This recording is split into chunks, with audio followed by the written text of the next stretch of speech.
Well, good morning, Heritage. So glad that you're here. I want to invite you guys to stand. We get to sing and praise our God for all that He's done, because He's victorious and He is the reason that we get to praise and celebrate Him today. So would you sing with us?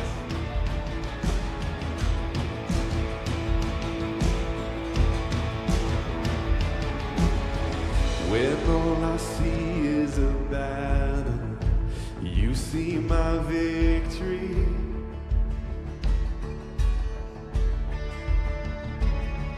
When all I see is a mountain, you see a mountain moved. And as I walk through the shadow, your love surrounds me.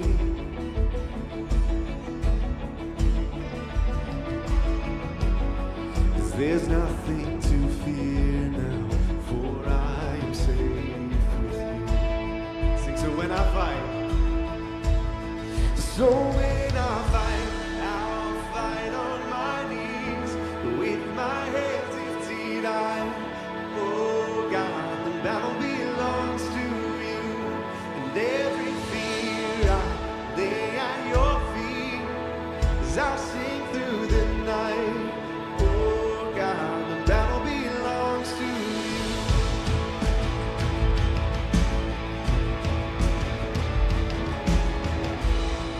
And if you are for us, who can be against us? Not a one. For Jesus, there's nothing impossible.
Because there is a confidence that we have in the Lord, that the battle is His alone and He's our foundation. So let's sing that together too.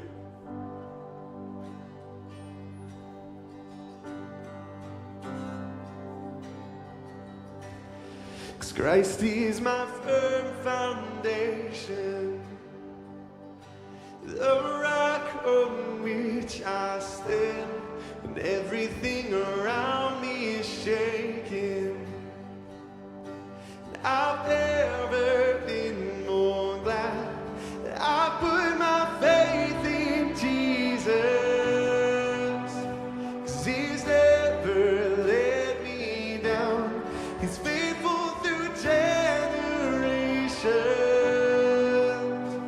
So why would He fail now? He won't. That's right, that's the truth. He won't. And I've still got joy in chaos. I've got peace that makes no sense. So I won't be going under.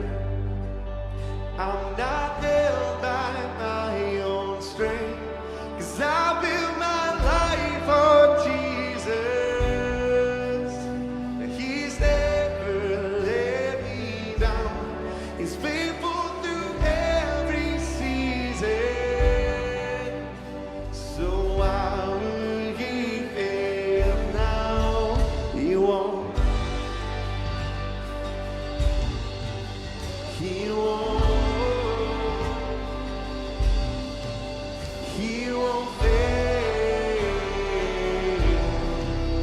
He won't fail. He won't. Oh no, no, He won't. He won't fail. He won't fail.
that no matter what, God will never fail us. It's such a great reminder this morning. Hey, I'm so glad that you're here and to sing with us. Why don't you turn to the people around you and just welcome them in this morning as you're finding your seats.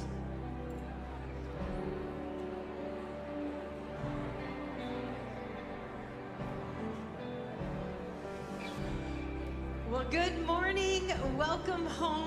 Welcome to Heritage. Man, we are so glad to see you today. Whether you're joining us right here in our auditorium or you're joining us online, thanks so much for taking some time to be with us. I want to take a few minutes and let you know about some really easy ways we have for you to take some next steps here at Heritage, as well as let you know about some things that we have coming up. And first, I want to talk about this Connect card. You'll see it in the seat back right in front of you or in between the two seats. This is a really great way, whether today is your very first time with us or you've been here for a while, for you just to let us know that you're here. You can mark a box of a next step you're looking to take. You can share prayer requests with us, and then you can drop these off in the black boxes on your way out. Thanks so much for taking a couple moments now to fill those out. Another really great way to get connected is by coming to one of our welcome parties. And we do a welcome party on the first Sunday of every month here. We have one coming up in just a couple weeks. And this is a really super time for you to get some questions answered, to learn a little bit more about Heritage, as well as to jump in and find out how you can be involved in all that is happening here. So we'd love for you to scan the QR code or check out heritagechurch.cc/welcome to find out more information. And we'd love to see you at our next welcome party.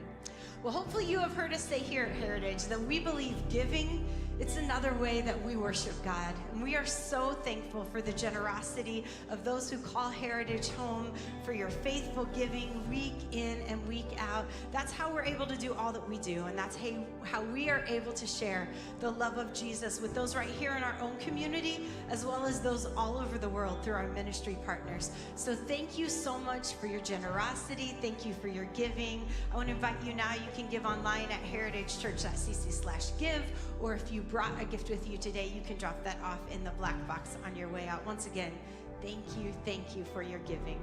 And we have an incredible team right out in the lobby at Heritage Central who'd love to answer any questions you might have about anything we have coming up, anything we talk about here at Heritage. We'd love for you to stop by there, get a little bit more information, and they will help you and point you in the right direction. Well, I don't know if you know this, but summer is just around the corner, and we are so excited. We have some amazing events coming up this summer, and we couldn't wait any longer to start talking about them. So the first one is our Breakaway Youth Camp. This is for all of our middle schoolers and high schoolers. This is happening in July, but registration opens May 1st. So if you have a middle schooler or high schooler, we'd love for you to stay tuned. More details and information are coming soon, but make sure that you mark down that date, May 1st. Registration will open, and we'd love for your kids to be a part of this.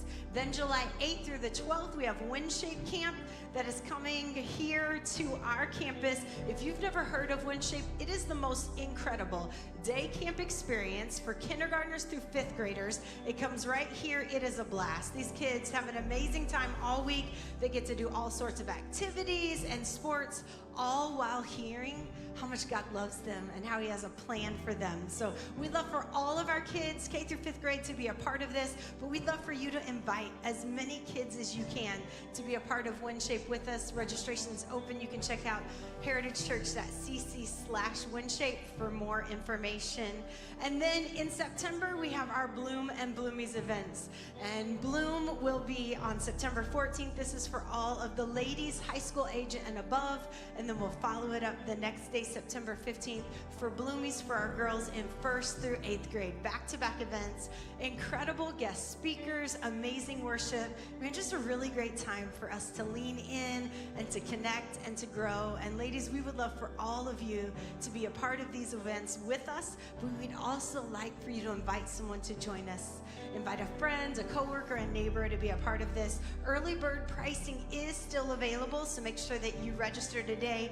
You can check out the QR code. You can check out heritagechurch.cc/Bloom for more information. And if you just can't wait until September for Bloom, we do have events every month for our women called Sisterhood Circles. We would love for you to join us. We have a few more happening before summer, so make sure that you check that out and are a part of it with us.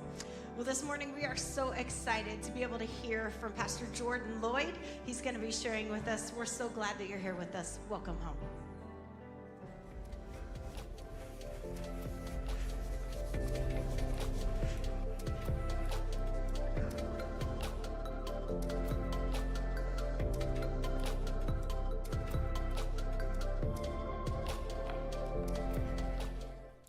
Well, good morning. Hey, can we give our band and our guest experience team a round of applause? Huge thanks for the way that they serve us every single week, help create an awesome environment here.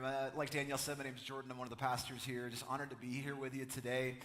If what you see from our volunteers every weekend, or maybe if you're here for the first time, what you see from that team, if you're like, man, I want to be a part of that, I'm glad you said that. This is the perfect time. We're actually in a place right now where we're trying to recruit some new people to be a part of serving at Heritage. We've seen a lot of growth happen. There's a lot of more growth that's about to happen that we're getting ready for.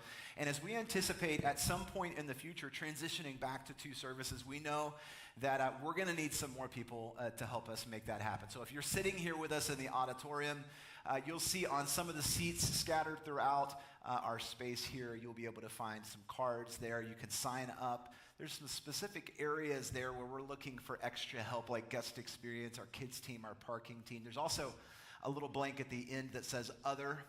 So if you're interested in being a part of any type of serving opportunity at Heritage, you can do that by just writing your information there. There's also a QR code on the back. You can scan that. That's going to take you straight to our website. If you're joining us online, you can actually access heritagechurch.cc/serve, and you can find all the different ways that you can volunteer and be a part of serving here at Heritage. We'd love it if you would do that. Hey, another thing I want to remind you about is 2 weeks from today, we're having a grand opening day, right? If you've been around here for a while, you know that Heritage has had an imprint on our area in our region for a long, long time. But with this new space that we're in, that we've just moved into about a month ago, we wanted to take an opportunity and invite our community to come and see, to come and be a part of all the good stuff that's happening here. And so, as a matter of fact, in a couple of days, some of you, maybe not all of you, but some of you are actually going to receive a postcard in the mail from Heritage. If you don't, many of, actually thousands of your neighbors are going to receive one. And it's inviting them to come and be a part of all the good things that are happening here, but especially our grand opening service that's happening 2 weeks from today on May the 5th. I hope that you're planning to be here. I hope you invite a friend, a neighbor, a family member. Maybe you've been meaning to invite them. That's the case sometimes, isn't it, right? We've been thinking, like, I know that I need to, but here, this is the perfect chance. It's going to be a really special day. We're going to have some special stuff in our service, some food afterwards. We're going to do a little ribbon cutting. We're going to do some fun stuff. You're going to want to be here for that day. We're also going to be giving out some stuff. I'll let you know more later, but you want to be here for that really special day. It's going to be really awesome. Well, I grew up, and maybe I've told you this before, but I grew up in Northwest Florida. So if you just look on a map of the continental United States and you draw a straight line 1,000 miles south of here, I grew up in Panama City, Florida, and grew up at the beach. That was a very normal thing for me and my family. And it wasn't until I left that I realized that it's actually abnormal to not live at the beach. I would go to school, especially in high school, and it wasn't unusual to pull into the parking lot and to see like somebody with a surfboard sticking out the back of their car. Or a lot of times there would actually be people with their boats would be connected to, they would take up 2 parking spaces because they brought their boat to school because after school they were going to go fishing or they were going to do something like that. I did not realize that was weird until I moved away. We grew up on the water, literally. Like in our backyard was the bay, St. Andrew Bay.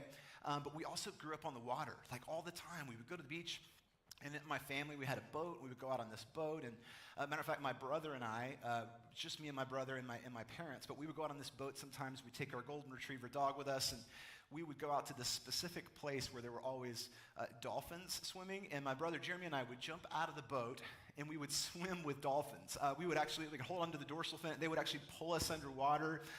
I thought all this was normal. Like, I thought that everybody did this. I've come to realize in Chicago, not a lot of dolphins, right? And so, but we did this growing up, and it was super fun, and the water and the beach was a really normal part of kind of our day-to-day.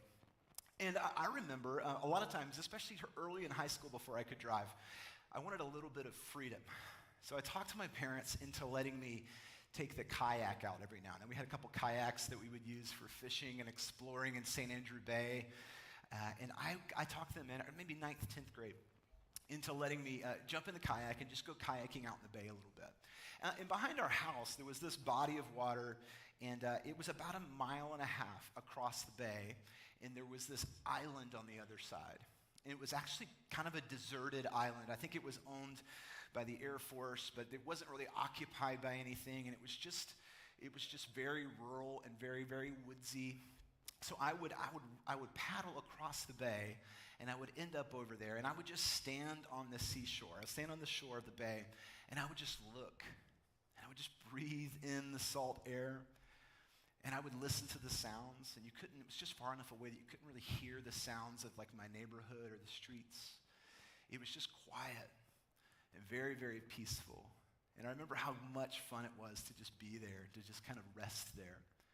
And then one particular occasion, I remember I got back in the kayak, and I was just kayaking back slowly, taking my time, because I knew when I was home, I was home. I had to do homework, or I had to do chores, or I had to do whatever I had to do. So I was really taking my time. I was just paddling in the kayak, and I was laying back. And it was not uncommon for me when I was kayaking to look out in the bay and to see a dolphin. You guys know what a dolphin looks like, right? This is what a dolphin looks like, in case you've forgotten, okay?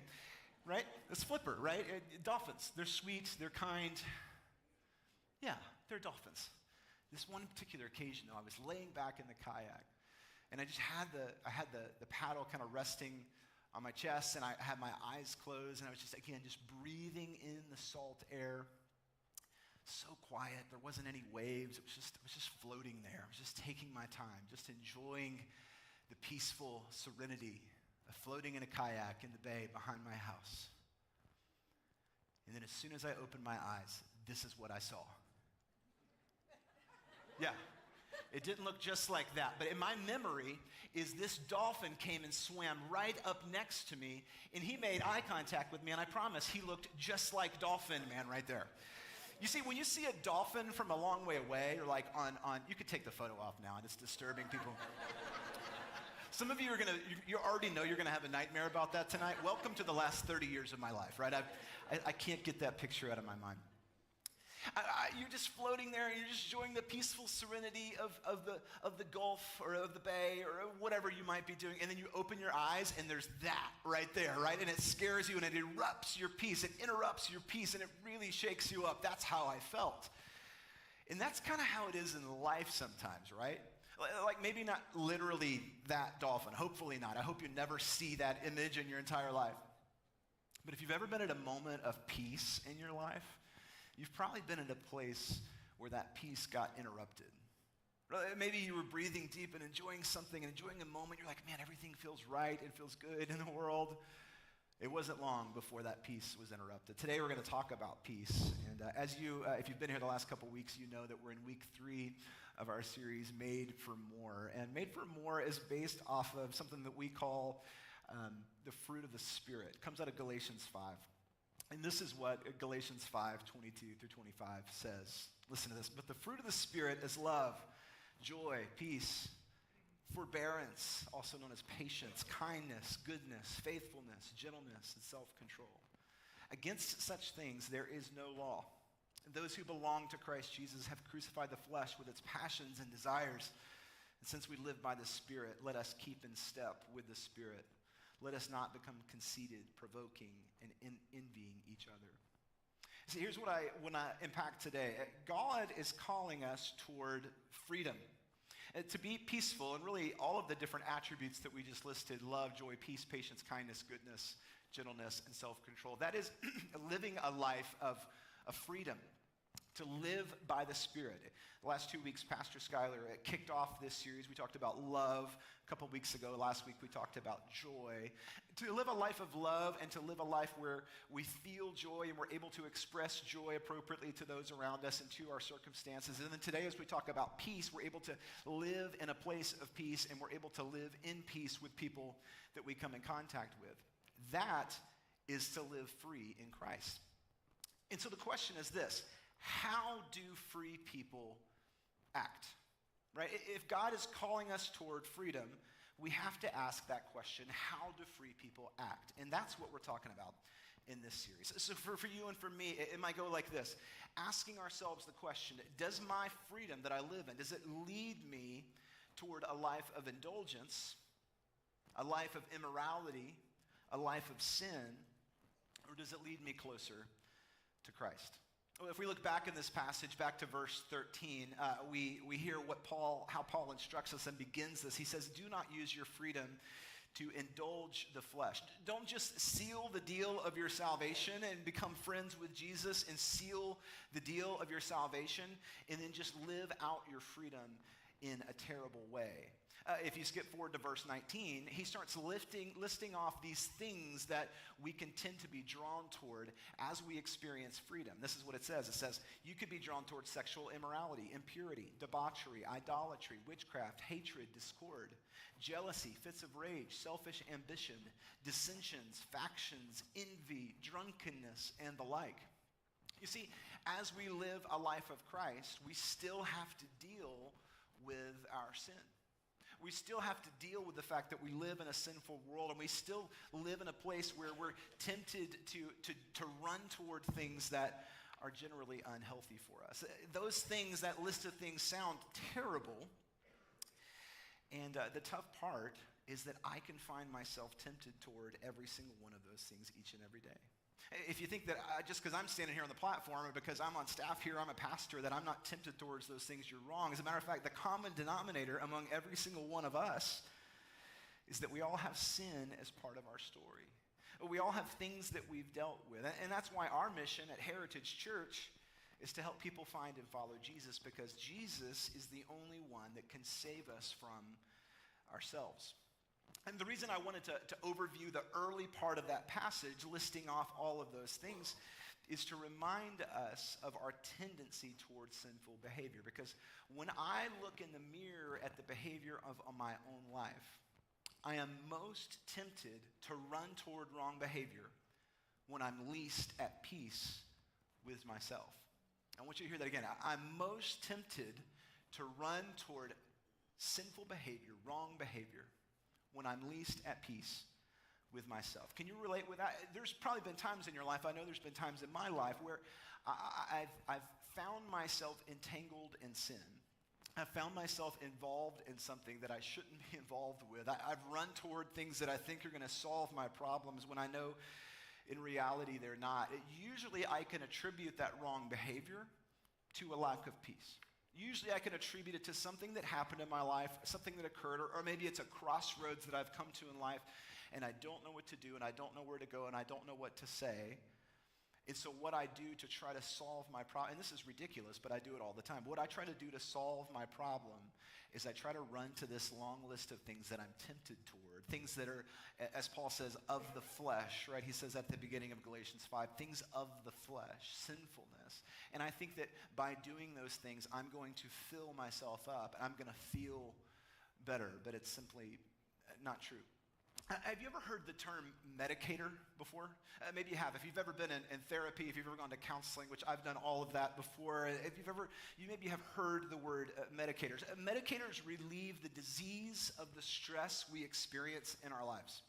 Medicator is an external solution for an internal unmet need. They show up in our lives in all kinds of areas. Sometimes medicators can be a person, a place, a thing, a situation, a behavior, a feeling. Sometimes it's a combination of all of the above. But if I had to assign a definition to medicators, this is what it would be.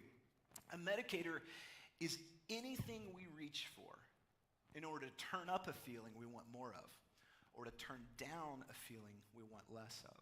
Medicators are not to be confused with helpful or needed medication. We know what that is. Instead, a medicator is something that we turn to when we're feeling disturbed, distressed, or are otherwise in need of a distraction. Right? For some of you, hear that definition, you're thinking about what are the things that we might run to, or that we might be drawn to or magnetized to whenever we're feeling unrest, whenever we're not feeling peace, we're feeling turmoil or hurt or pain or friction or challenge in our lives. What are those things that we tend to go to try to fix whatever's ailing us or try to fix whatever's distracting us? There's some really practical medicators, right, that I think a lot of us deal with. I know I can relate with some of these. Sometimes food can be a medicator, right? It's probably my favorite medicator of all the medicators that there are. Food is a great medicator, right? Have you ever had a situation where you maybe said something like this, like, I deserve to have this cookie, right? I've said that plenty of times. Like, man, it has been a long day. I ate all of my vegetables. I deserve to have this cookie. Or maybe it's drinking. I know drinking can be a medicator for a lot of people. Maybe you say, I'm just having this glass of wine to take the edge off, right? Right? It helps me sleep at night, helps me calm down, right? I'm just having this glass of wine to take the edge off. Sometimes even, this is a complicated one, but I know I've dealt with this before. Sometimes work can even be a medicator. I'm working this hard because they need me. I'm staying later, a little bit later every week. I'm staying a little bit later than I have to. Because there's something about my work, there's something about the performing that happens in my occupation and my job that fills me up. It helps to distract me. It's a medicator. It helps me not to think about the things that I really need to think about. Sometimes even, right, shopping. Have you ever thought about this? Shopping can even be a medicator. I have earned this retail therapy, right? I've earned it. And it makes me feel good to go shopping, right? Because I don't have to think about the things that maybe really matter and that really hurt and that really bring me pain. One of the things that is a medicator now that maybe wasn't a medicator 20 years ago, some of you know what I'm about to say, social media, right? So this afternoon, just like I do every Sunday afternoon, you can ask my wife and kids, I love a good nap, right? I'm never more tempted to take a nap than whenever I'm like in this place where, man, the dog is just barking, the kids are just being extra loud, right? And man, I got stuff I need to do, and I've got chores, and this is broken, I need to fix this, and I hear that whatever, somebody just rang the doorbell, and I'm like, I'm gonna go take a nap, right? I'm gonna go lay in bed and take a nap. That feels like a great idea, right? Have you ever done that before? But what's the best way to take a nap, right? You can't just lay your head down and go to sleep. First, you have to pick up your phone and look at social media, right? How else are you supposed to fall asleep without looking at your phone, right? Has this ever happened? Have you ever been in a situation where you're like about to take a nap and you lay down and you look at your phone and you pull out and you pull up in Facebook or Instagram or TikTok or whatever your poison is, right? And you see a picture and you see that family, right? You know what I'm talking. There's that family. There's that family that you're aware of and that you follow, and you sort of envy them, but you also don't really like them, right? You know what I'm saying? And they see this perfect photo, and you're like, I have 3 kids. They have 3 kids, and they take this picture. They look perfect, right? And they're all looking at the camera. How are all 3 kids looking directly at the camera, right? Like, kids aren't supposed to do that. Why won't my kids look at the camera, right? This family, they look perfect. Like, their hair is perfect, and they're all looking right at the camera. And then you look at the mom, and she's got like a Gucci beach bag, and you're like, I didn't even know they made Gucci beach bags, and like, how in the world? And she's holding it in the picture, right? And then you look at the dad and the husband, and he's got a Rolex on, and you're like, I don't even have a Rolex, much less would I ever take a Rolex to the beach, right? Well, on vacation, right? And then you look in the background, and there's this massive cruise ship, and you recognize it because you saw a news story the day before that said, this is the biggest ship ever made, and they're on that ship, and it's in the background, and then your eyes glance down to the caption, right? And the caption says, having a great time at Coco Cay, right? And day 12 of our 30-day around the world trip, right? And man, life is great, and we miss our family and friends, but we can't wait for the next 3 weeks for the rest of this trip, you know? And then there's like a hashtag at the end, maybe that says, make time for your family, you know?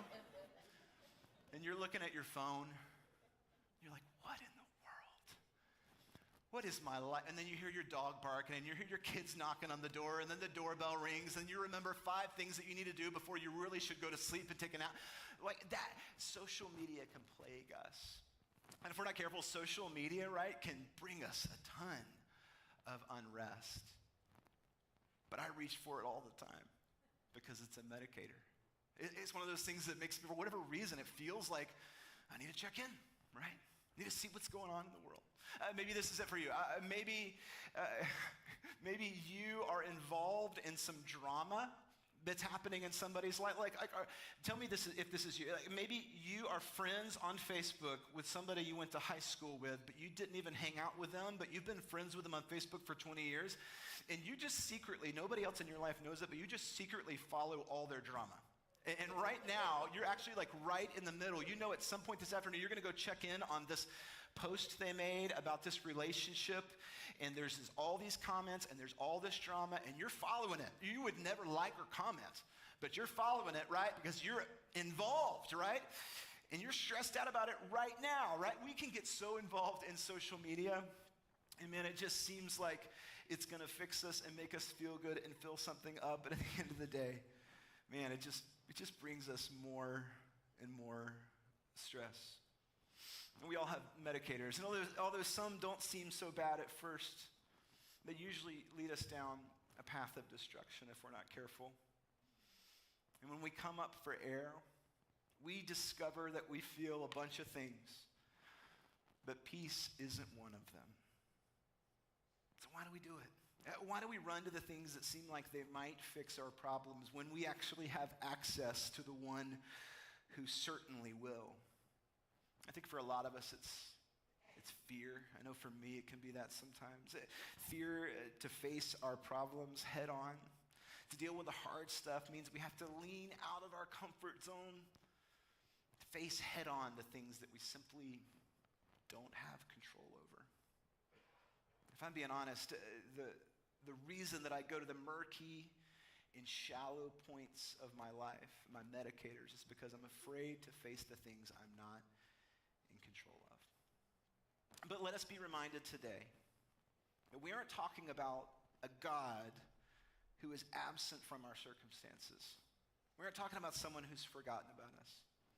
We're talking about the God who created the heavens and the earth and everything in it, the one who knows you by name, the one who knows what your life looks like right now, the thing that you're carrying, the burden that you're walking through.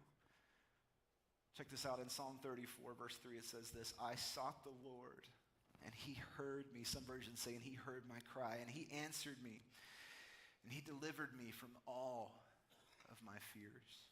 Also this, in 1 Peter chapter 5, verse 6, it says this: humble yourselves, therefore, under God's mighty hand, that he may lift you up in due time.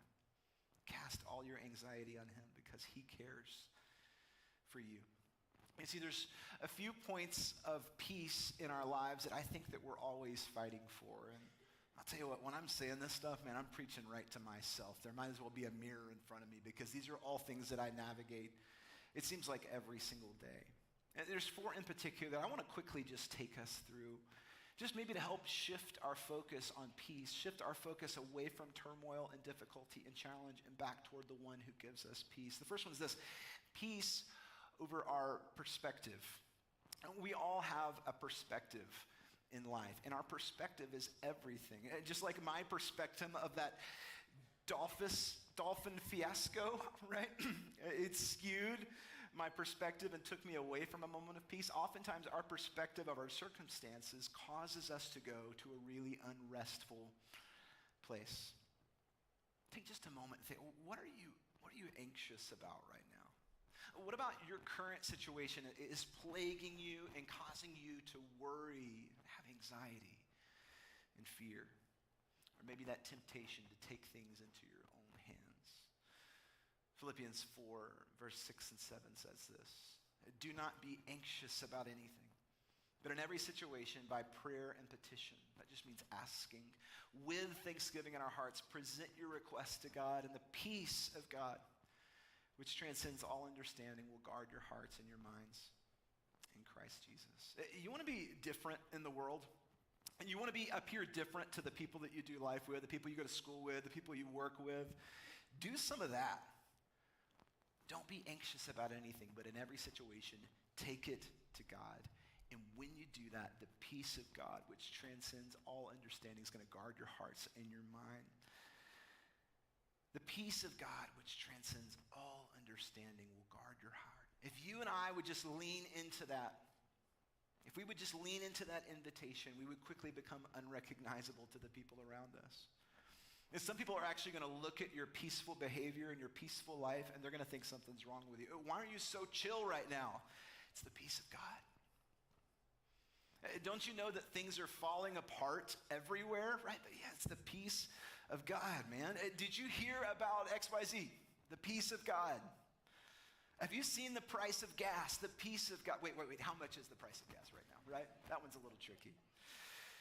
I love this quote from C.S. Lewis. It says this: when the whole world is running toward a cliff, he who is running in the opposite direction appears to have lost his mind.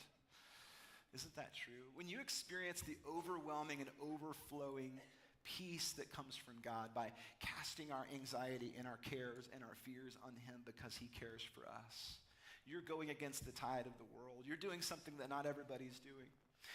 Here, it begs for this question, though. Are we just supposed to pretend like things aren't messed up and falling apart around us? Does it ever feel like that, where things are just falling apart? Of course not. Experiencing the peace of God is not about denial. Much the opposite, actually.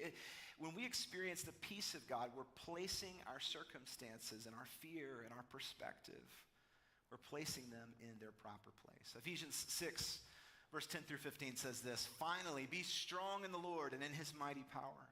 Therefore, put on the full armor of God, so when the day of evil comes, you may be able to stand your ground. And after you've done everything to stand firm then with the belt of truth buckled around your waist, and the breastplate of righteousness in place, and with your feet fitted with the readiness that comes from the gospel of peace." You see, whenever we fit ourselves with what God has offered us and given us, what Ephesians calls the armor of God, we will be ready to withstand evil days. We're placing our circumstances and our perspective and our feelings and our thoughts and our fears in their rightful place, because from God we experience the fullness of peace. The second area is peace over our people, right? Peace over our perspective, and then peace over our people. There's no denying that a lot of unrest and anxiety can come when we start dealing with our people. Can I put it bluntly, right? People are the best and worst part of your life, aren't they? Right? Are they like the best? Like, when you think about the people in your life, they're the best thing that ever happened to you and the worst. It's like there's no middle. There's two groups of people in our lives that we have to deal with, right? And there's two groups of people that, if we're not careful, they can bring us unrest. They can take away our peace. For some of us, probably for all of us, there's a group of people in our lives that will consistently bring us unrest. They will consistently remove us from the peace that comes only from God. And the right decision for each of us is to dissociate ourselves with those people, is to separate ourselves, to end some relationships. And I know that sounds strong and maybe even countercultural, but for some of you, the best step toward peace today is to end some relationships. But what about those people in my life that I'm stuck with, right? What about people in your family or close friends that, man, you love them, but God, they just give me so much unrest, and they just make my life crazy. In Romans 12, verse 9, starting verse 9, I think talks about this a little. It's kind of a long passage, but I want you to listen to this. This is what it says. Love must be sincere. Hate what is evil. Cling to what is good. Be devoted to one another in love. Honor one another above yourselves.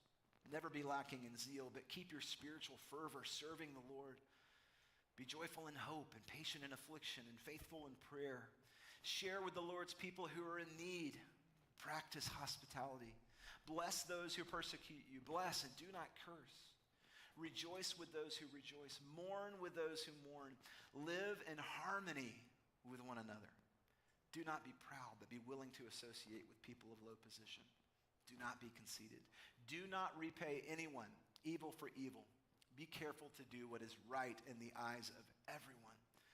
And if it's possible, as far as it depends on you, live at peace with everyone. And what's beautiful about that passage is it actually provides pretty detailed instructions for how we must approach most difficult situations with people in our lives. It doesn't mean that it's easy, that it's turnkey, but when you think about it, when we ask the question, what should my love look like to person, it should be sincere. That's what the passage says. What about when I'm facing affliction or a difficulty or a challenge with a relationship with someone that's close to me? What should I do? The passage says, Be patient and wait. What about when someone else's life looks just perfect, right? And mine is not. That comparison trap that we can get to. Rejoice with them is what Paul says. What about people who are a few steps behind me? Associate with them. Be connected to them. Be a person of peace. And for some of us, as we navigate the most difficult things in life, it's navigating our relationships with people. And for us, it might be going back to that passage and studying that and being reminded in Romans 12 what it looks like to conduct our relationships with other people. So peace over our perspective, peace over our people. The third is this, peace over our past. A lot of us, a lot of people in this room, me included, we have hang-ups over disappointment of our past. You and I, all of us, have made mistakes and missteps which caused a season of unrest, a season of hurt, but we've allowed the shame and disappointment of that season to mark our lives in a profound way. What's something that you never did or you failed at that caused you great shame and disappointment? We're not going to answer that out loud, but I know we all have them. There's real people in this room, right? There's real people in this room who can't come to grips with the fact that they didn't make the team, didn't get the job, the promotion, or couldn't make the relationship work, that they missed the opportunity. And that has actually caused us to be unable to move forward and to be able to unable to find peace and rest in our lives because of the shame that we carry as a result of that.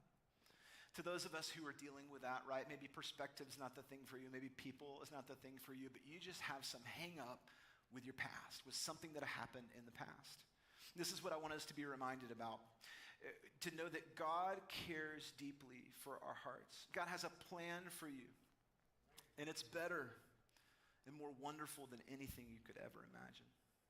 And the hurdle that you and I have to get over when we're dealing with our past and unrest and peace from our past, we have to get over the hurdle in order to experience God's best for us in the future, is to surrender a past that's already happened and that we can't do anything about.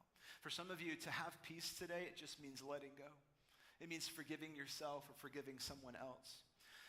Romans 8:28 says this. This is a reminder of God's love for us and his plan for us. It says, and we know that in all things, God works for the good of those who love him, who have been called according to his purpose. Did you know that all things includes the days and moments that you've already lived? It's not just the future. We look at it that way a lot of times, but God has a purpose for your pain and for your past. There's a bunch of people who both love God and have been called according to his purpose, who cannot lean into what God has given them because we feel like we are discounted or disqualified because of something that occurred in our past. And this might sound harsh, but here's what that means in practical terms. Anytime I begin to think that I can derail God's plans because of anything I've done in my past or present, I'm telling God that I think I'm more powerful than he is. So if you have a hang up, if I have a hang up from something that happened in our past, something we did or something that was done to us, and we just can't get over it, and we think that that has caused God to remove his hand from us or to change his plan or to cast his gaze from us to someone else, does God even know that I'm here anymore? If we think that that's true, if I ever think that that's true, and there's plenty of times in my life where I have, I'm ultimately telling God, God, I'm more powerful than you. You're not powerful enough to forgive me and have grace and continue your plan and the work that you have in my life. Some of us need to find peace over our past in order to be at peace in our present and our future. Peace over our perspective, peace over our people, peace over our past. And the last one is this, peace over our place in life. As we begin to wrap up in just a few months, I want to lead us to consider our present. Where are we right now? What are we dealing with right now? What are we carrying right now? Who are we? And where are we in life? How are you feeling about you? Not thinking about other people, not thinking about things that were done to you or even things that you're doing. How are you feeling about you right now? If a lot of us are honest, we wanted to be a little further down the road than we are, right? You wanted to reach some of your financial goals a little sooner than you have. Maybe you want to be in a little better shape. You're hoping that at this point in your life, man, I just feel like I wish I was in better shape. Maybe you wish you had a better relationship with your kids or with your spouse or with a family member or with a friend. Maybe you wished you had a better job or you wish you'd gotten that promotion. Maybe things just don't feel right. And if you had to describe it, you would just say that you're not at peace. For many of us, to arrive at peace means to forgive ourselves for our past, let go of some of the disappointments of our relationships and goals, but also just to recognize that God is not finished with us yet. 2 Corinthians 12 says this, listen to this. But he said to me, my grace is sufficient for you, for my power is made perfect in weakness. Therefore, I will boast all the more gladly of my weakness, so that the power of Christ may rest upon me. We don't live in a society where it's popular to look at your weakness. Right? We just want to avoid it, don't we, so many times? We want to act like our weakness isn't there. We just want to focus on our strengths, right? Make your strengths stronger, and maybe your weakness will just go away. It's okay for us to recognize that we don't have it all together. It's okay for us to recognize that, man, we have a lot to work on. It's okay for us to look at our past and recognize that things didn't go like we wish they had, and to let go of that, to forgive ourselves for that. It's okay to look at our relationships with our people and say, man, they're not where they need to be or where I wish they were. Sometimes we just have to breathe deep and let go of those things. For some people in this room, your next step of obedience in life is your best step toward peace. Your next step of obedience is your best step toward peace. For some of you, man, you have been following God for a while. Maybe you've been coming to Heritage for a while. You've begun a relationship with Jesus, but you've never taken that step to be baptized. Outward obedience to an inward decision that you've made. And you've seen us do baptism services, and you've heard about them, and you see the slides and the social media posts and the email, e-newsletter and things like that. And you've said, I ought to do that at some point, right? And for some of you to make that bold statement in being baptized would be a step toward peace, because you would begin to go public and live out the faith that you have in Jesus. You would be making an announcement to your church and to the world that you are a follower of Jesus. And that would actually lead you toward peace. For some of you, it's just as practical. Danielle mentioned earlier about our welcome party. For some of you, you've been coming here kind of off and on for a while. And you know in your heart that you and your family need to come here regularly. You need to make this your home. You need to make it a priority to be here and to plug in to all that God is doing here, not just among other people, but in your life as well. You need to take a step and join Heritage or attend a welcome party to make church more than just an occasional appearance, but something that's a really big part of your life. And by doing that, you know that by coming here more often and being plugged in and being dialed in on the weekends and having your family here, you know that it would actually draw you closer to peace. And the best step for you is that step of obedience. Maybe it's joining a small group. It can be scary and intimidating, right? The first time you go is always a little weird. You're like, am I going to like these people? But you know that when we were talking earlier about relationships, that some of your relationships just aren't right. And you know that maybe the best step of obedience for you and maybe for your family would be to join with a group of people and start doing life with some people who are also seeking peace.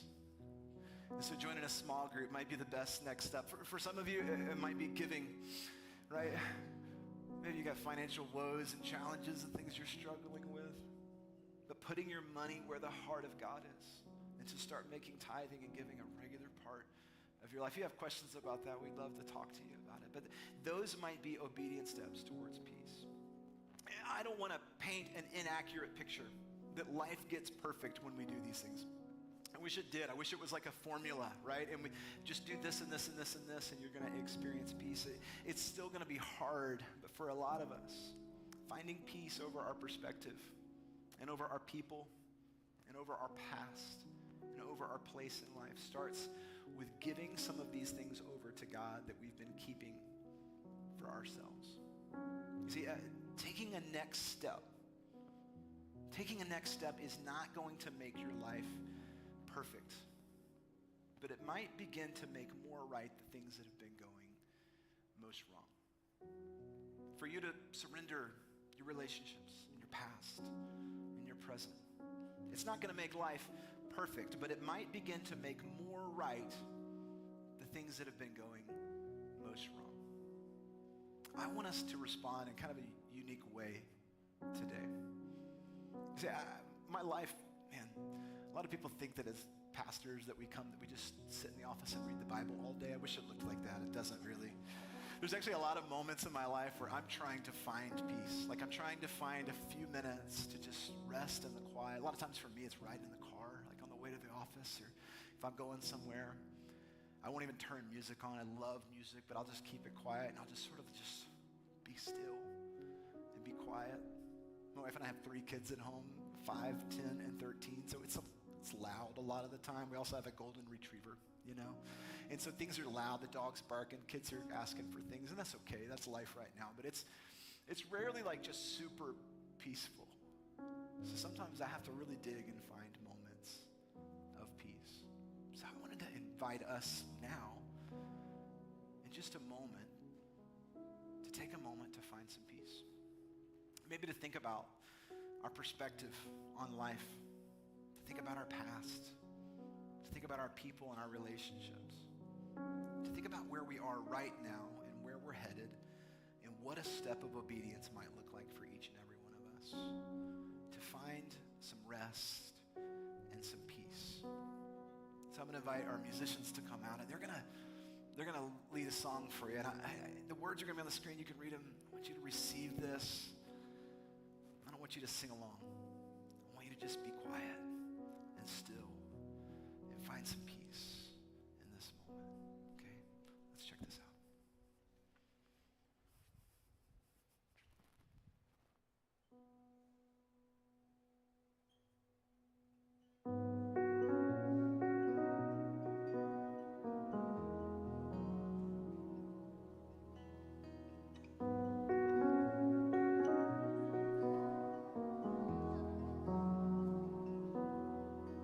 When my mind is like a battlefield and my heart is overcome by fear, and hope seems like a ship that's lost at sea. My enemies on every side, and I'm tempted to run and hide. Your gentle whisper reaches out to me.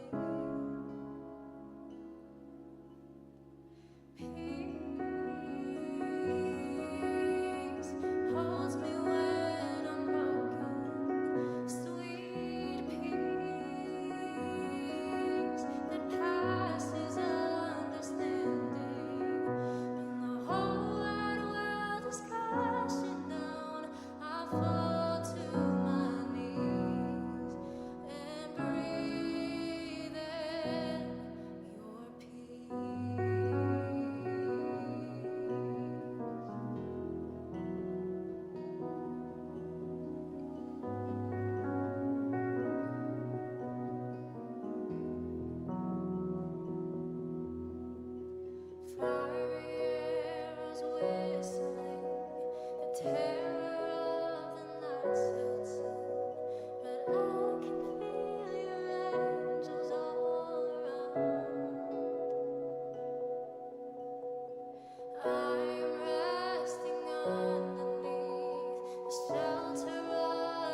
first pastors that I ever worked for years and years and years ago. His name was Dr. Phil Jett, and he's actually passed away in the last year, but he said something really profound, simple, profound, that I'll never forget. And he said this, he said, you're always either in a storm, you're coming out of a storm, or you're going into a storm. That's just sort of what the Christian life feels like. That's what life feels like in general, but it's true for those of us who love and follow Jesus as well. If you're not in a storm, at some point you're gonna be in a storm. Now, some of you walked in today in this message and these ideas and these thoughts, man, they resonated with you because you need peace right now. For some of you, maybe not so much. You can understand it because you have the perspective of having been at unrest and at lack of peace at some point in your life. But for all of us, we're not exempt from the pain and the hardship and the difficulty of life that's coming for all of us at some point as we deal with people and perspective, as our past creeps back up, as we start to become uneasy and unrest with the things that we're dealing with right now in our presence, in our place in this world. The invitation today is really simple. Cast your cares on Jesus, on God, for he cares for you. Cast your cares on God, for he cares for you. For many of us this week, the one thing that we could put into practice is to not rush around so much, but to slow down just a little bit. One of my favorite books I've read in the last couple of years by a guy named John Mark Comer. He wrote a book called The Ruthless Elimination of Hurry. It's one of those books that, apart from, other than the Bible, right, which I would recommend for all of you, I would recommend The Ruthless Elimination of Hurry. It's a great book. It's super practical. I try to read it at least once a year. And every time I do, it reminds me of how much I just need to slow down. Stop rushing around so much. One of the quotes that John shares in his book, it says this: love, joy, and peace are at the heart of all Jesus is trying to grow in the soil of your life. And all three are incompatible with hurry. Love, joy, and peace are at the heart of all that Jesus is trying to grow in the soil of your life. And every single one of those are incompatible with hurry. So if you're not sure what your next step is, right? If we're ever at a point where I don't know what the next thing I should do, probably the best next step for you and for me is to just slow down and to recognize that whether it's the unrest that we're experiencing now or the unrest that's probably around the corner, Jesus is with us. He's for us. He cares for us. And if God is for us, then no one can be against us. Hey, thanks for being a part of our gathering today. Let me pray for us and then we'll be dismissed. God, we love you. We're so thankful for you. And we know, Father, that life's going to give us painful moments. We We know that if we're experiencing unrest right now, God, that you're with us, that you know where we're at, you know our circumstances, you know our name, you know what time it is, you know what we're dealing with, you know what's happening tomorrow, what happened yesterday, you know what happens next week. You know all of it, and you're with us through all of it. And you invite us to cast our cares on you because you love us and you care for us and you know us and you're with us and you're for us. God, every single one of us deal with the hardship of the world. We all deal with pain. Remind us, God, at those painful points and those moments in life that you're with us, that you love us, and that you've provided this family here for us to encourage us, to help remind us that you're all we need. Thank you for the peace that you give, which passes all understanding. We love you. In Jesus' name, amen. Thanks for joining us today. We'll see you back here next week.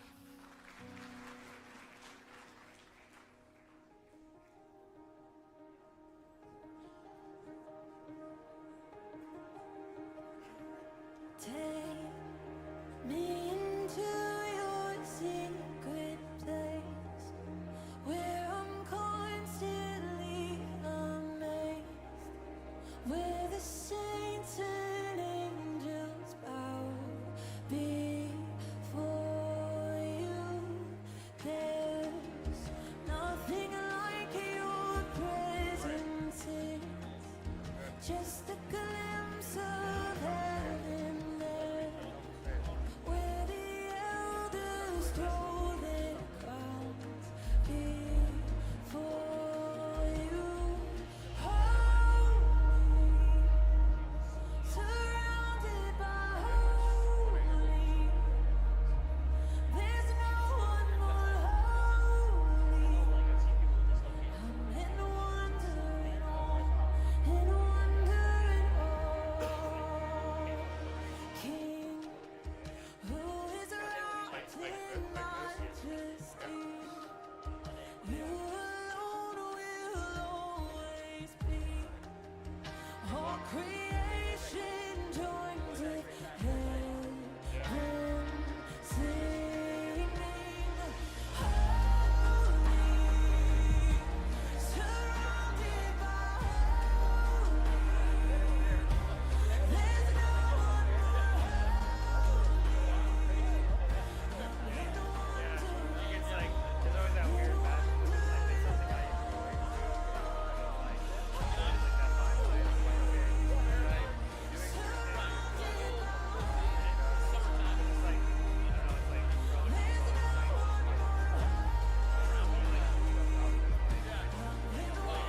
And, it's like, I don't know, it's like,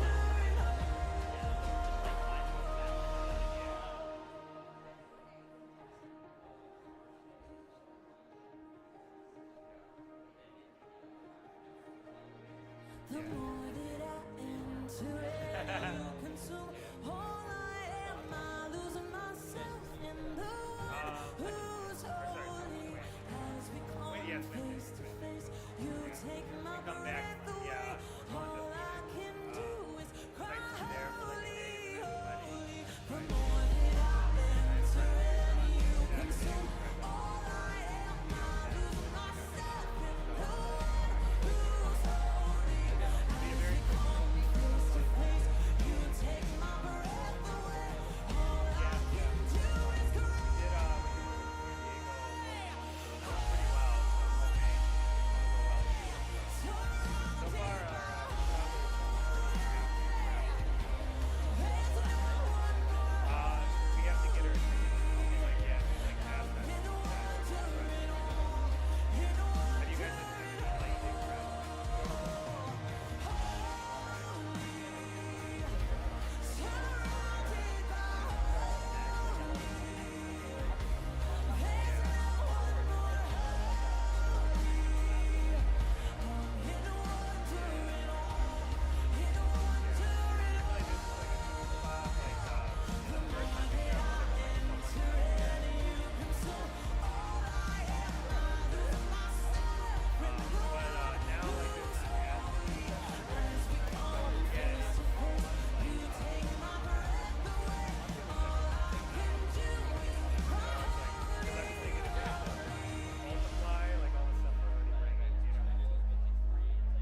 Blessed are those who run to him, who place their hope and confidence in Jesus. He won't forsake them. Blessed are those who seek his face, who bend their knee and fix their gaze on Jesus. They won't be shaken. Come on and praise the Lord with me. Sing if you love his name. Come on and lift your voice with me. He's worthy of all our praise.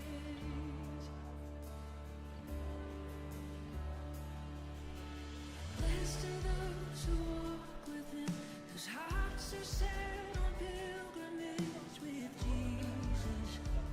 They'll see his glory. Blessed are those who die to live, whose joy it is to give it all for Jesus and for him only. Oh, Jesus, all for your glory. Come on and praise the Lord with me.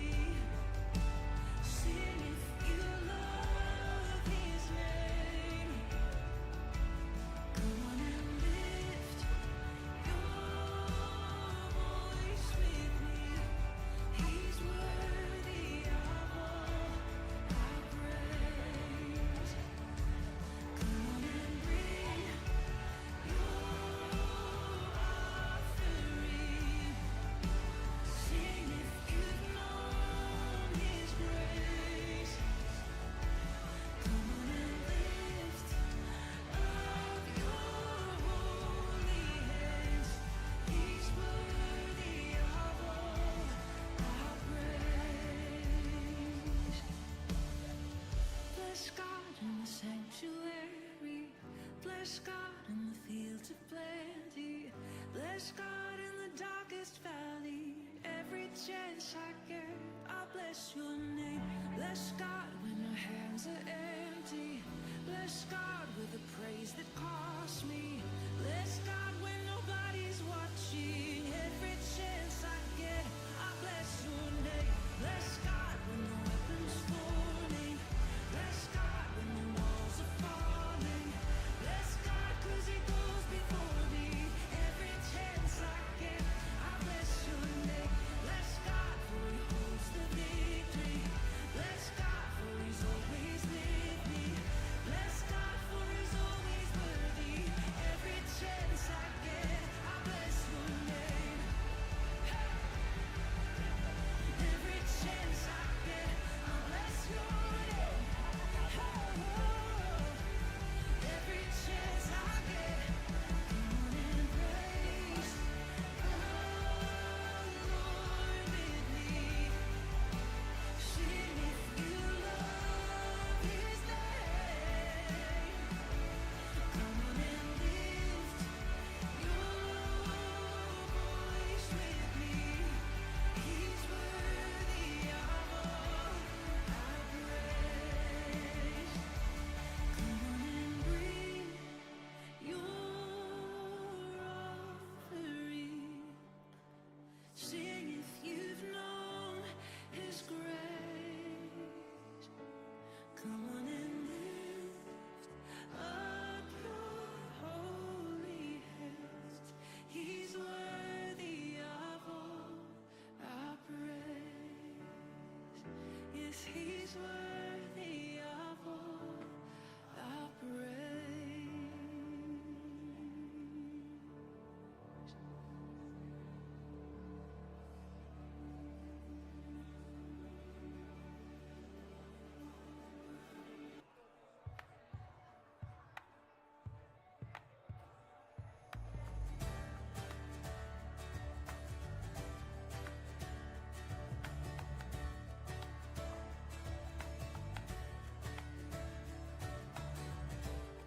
We got joy in the morning, we got peace in the night. my cup's overflowing, my future's bright. Yes, it is. 'Cause when I walk through there, it's gonna be alright. 'Cause your yoke is easy, your burden's light. Your burden's light. Every good thing in my life comes from you.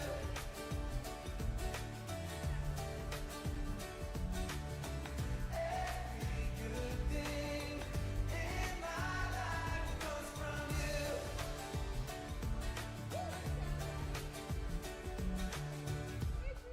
Thank God in the harvest, thank God in the drought. 'Cause you're the great provider, oh, I'll never go without. Oh, I'll never go without. I got a grateful heart beating out of my chest. I got a well of worship springing up with every breath. Oh, yes it is. Every good thing in my life comes from you.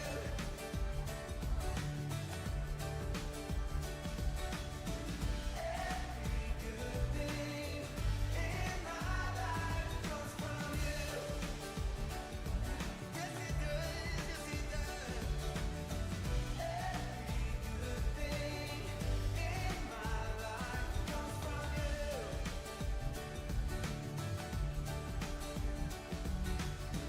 Every good thing in my life comes from you. Oh, it comes from you. No exception. Everything good, everything good, everything good, it comes from you. Everything good, everything good, everything good, it comes from you. Oh, and it set me free when I learned it. Love, joy, and peace and hope, they come from you. Oh, they come from you. Every good thing in my life comes from you. Oh, every good thing that's in my life comes from you.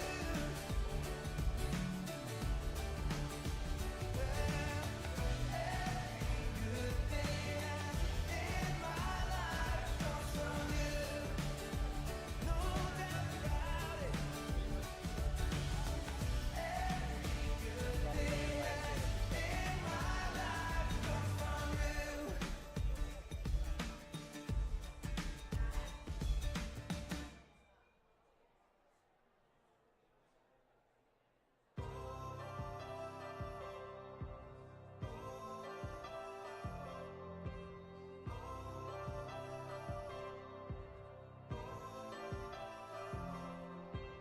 I've been afraid, been alone, been undone.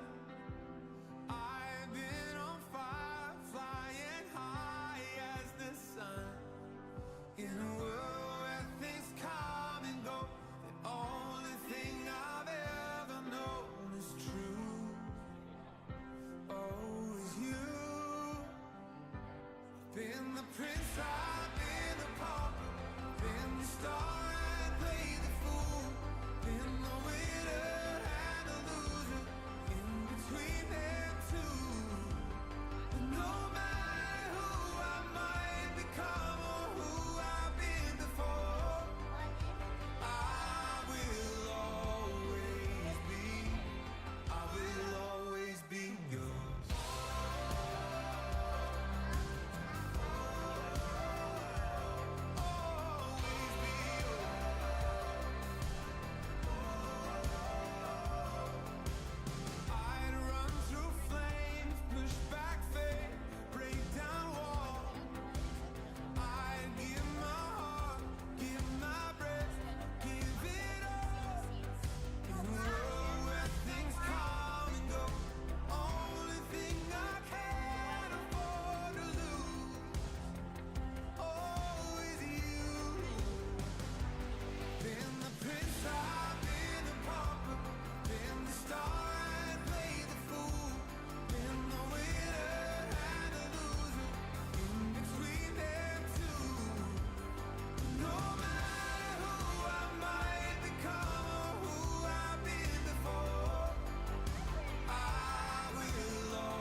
bridges, so worried about falling that I missed the view.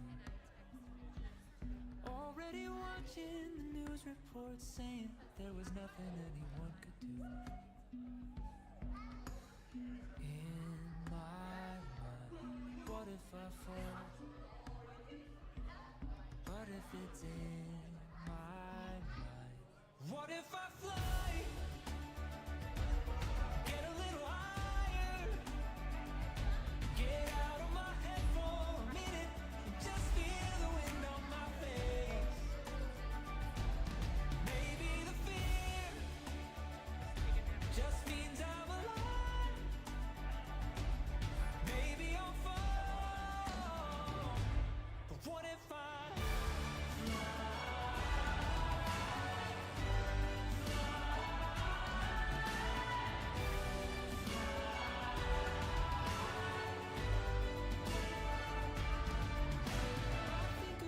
pick up my phone, then put it down again? There's no way for you to reply to the messages I never send. In my mind, we'd never fall in love. But what if I'm on your mind? What if I fly? Get a little higher. Get out of my head for a minute and just feel the wind on my face.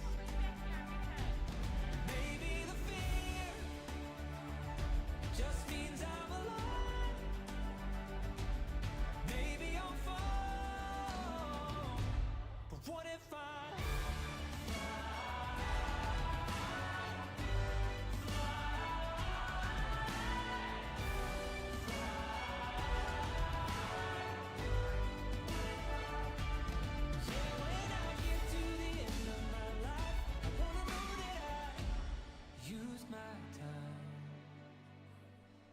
what if I fall straight out of the sky?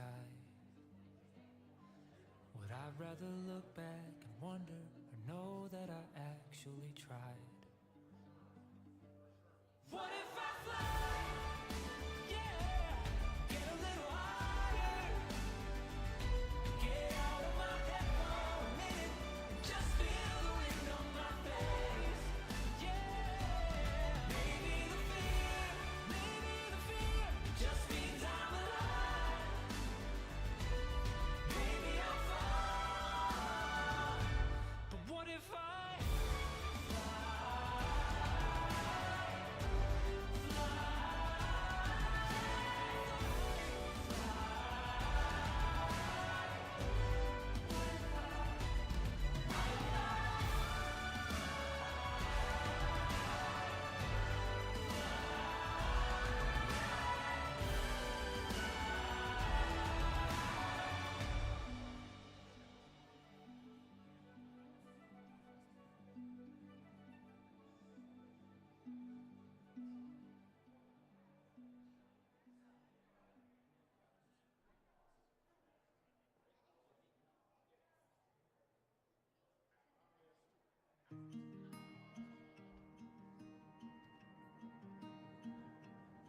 miles and miles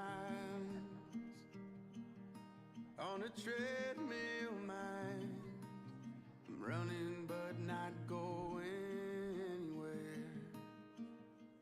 I close the blinds on the frontier life. I dressed it up as freedom